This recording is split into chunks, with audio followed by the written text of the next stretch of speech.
лотос гүлү. Буддистерде мунун 124 ашык түрү бар экен. Бул буддистерде ыйык гүлү катары эсептелишет.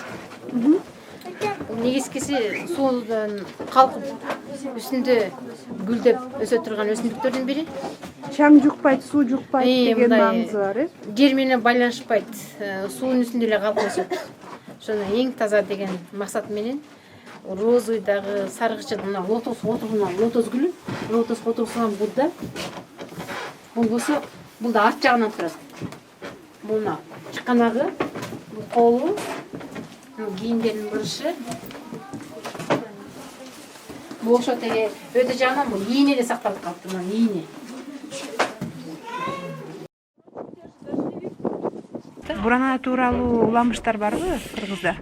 Аргандай легендаларды айтып келишет. Бир легенданын бирөө хандын кызын коргош үчүн салынган экен. Илгери ушундай бир кара курт деп азыр деле жаратышта бар, ушундай черная вдова деп коет азыр.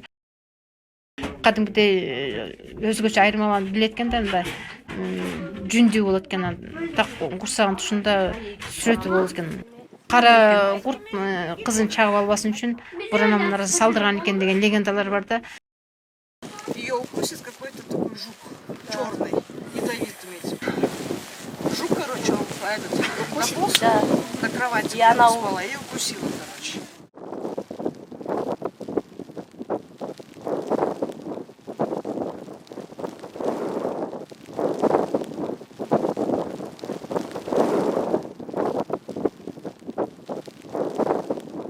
Биздин абдан көбүн экен. Бул керамика ичтерди жери көмүп коюшкан, капак менен жабышкан.